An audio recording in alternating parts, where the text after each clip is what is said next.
Bonjour mes chers youtubeurs et mes chers téléspectateurs. Nous sommes ici, je suis ici devant vous pour vous parler de quelque chose que j'avais prévu vous faire part. C'était une conception d'Albert Einstein. Cette conception-là relate du fait que le temps n'est pas absolu. Donc ici, je vais vous amener à comprendre pourquoi il a suggéré une idée. Le temps n'est pas absolu. Donc le temps n'est pas absolu. Et qu'est-ce qu'on dit d'autre? On dit il est relatif. Alors je tiens à rappeler ici que le temps ici il est plus vu du point de vue physique, c'est-à-dire le temps comme une étude d'un phénomène que subjectif ou d'autres choses. Voilà, donc voilà ce que nous allons démontrer. Et là nous allons rappeler les problèmes d'Einstein. Pour le début, nous allons vous rappeler deux grandes parties de la physique. La première partie c'est la gravitation. Ou encore la mécanique telle qu'on le connaît depuis le lycée. Ce que nous savons sur la gravitation, c'est que elle a été théorisée par Newton, le célèbre c'est Newton, et que cela permet l'étude de des corps ayant des masses. Et ces masses-là s'attirent à travers la gravitation. Le concept clé à retenir ici, c'est que le temps est absolu, c'est-à-dire qu'il s'écoule de la même façon, peu importe l'espace où on se trouve. Si je prends deux horloges qui ont 12 heures, 12 heures, et que je les amène n'importe où, 2 heures plus tard, quand je reviens, toutes les horloges auront 14 heures, 14 heures, parce que le temps s'est écoulé de la même manière, peu importe où on a mis l'horloge. Maintenant, l'autre partie de la physique, c'est l'électromagnétisme. Ça, c'est le côté qui a été théorisé par Maxwell, et c'est ce qui permet l'étude de la propagation de la lumière, par exemple. Donc on étudie comment est-ce que la lumière se propage. Ce que nous devons savoir ici, c'est que non seulement on étudie les ondes lumineuses qui se propagent, mais que la vitesse de la lumière, c'est c. Et elle vaut 300 000 km par seconde. Donc, à retenir, le temps est absolu dans la gravitation et en électromagnétisme de Maxwell, la lumière a une vitesse de 300 000 km la seconde, pas plus, pas moins. Ok, qu'est-ce que nous allons faire par la suite? Nous allons vous rappeler ici ce que Einstein a pensé, l'expérience de pensée d'Einstein. Pour ça, je vais faire une illustration à ma façon. Nous allons supposer qu'il y a une route ici, une route là, voilà, et que nous avons, vous êtes ici, vous êtes quelque part au bord de la route à ce niveau-ci, et que subitement deux éclairs sont lâchés de manière symétrique par rapport à vous et tombent au même moment. Les éclairs se propagent à la vitesse c, donc c'est la lumière.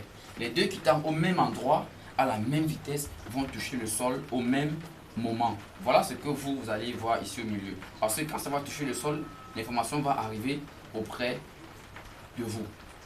Ça c'est d'un. Maintenant, qu'est-ce que Einstein a suggéré? Maintenant, enlevons celui qui est immobile au milieu. Nous allons plutôt considérer qu'il y avait quelqu'un dans une voiture.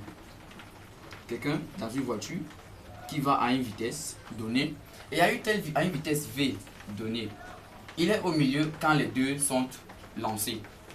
S'il va à une vitesse très faible par rapport à la vitesse de la lumière, quand les deux vont frapper le sol, il sera toujours quelque part juste là, à cause de sa faible vitesse, c'est-à-dire la vitesse qu'on connaît sur la Terre.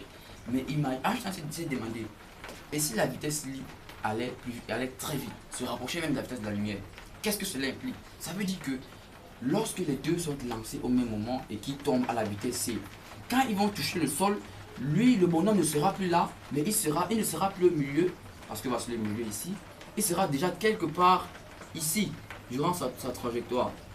Et quand il est ici, qu'est-ce qui se passe? Celui qui frappe ici va voyager par ici pour arriver auprès de notre observateur, et celui qui est ici va voyager ici pour arriver.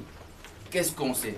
On sait que le temps est absolu d'abord. Ça veut dire qu'il est censé recevoir les signaux au même moment. S'il reçoit les signaux au même moment, on voit que la distance-ci est plus longue que celle-ci. Et pour qu'il reçoive les deux au même moment, il faut que celui-ci se déplace plus vite pour rattraper la courte distance-ci.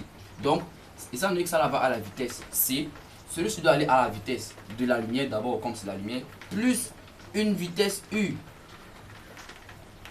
Mais il y a un problème.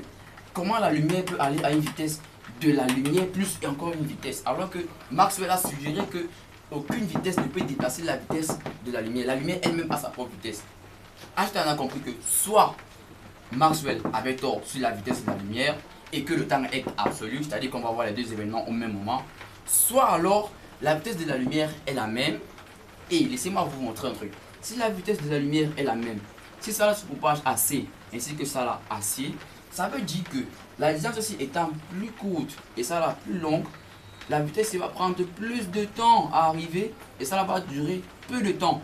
Donc il va observer le premier éclair avant celui-ci. Donc voici son premier éclair 1, voici son éclair 2. Il va recevoir l'éclair 1, après il va recevoir l'éclair 2. Donc ici on voit que les événements ne sont plus simultanés. Pourtant celui qui était au milieu a bien et bien vu les deux tomber au même moment. Qu'est-ce qui s'est passé? Est-ce que quelqu'un a fait une erreur? Non. Tout ce que nous devons comprendre ici, c'est que le temps ici s'est dilaté. Le temps s'est dilaté pour permettre à la vitesse C de voyager à sa même vitesse et arriver après celui-ci.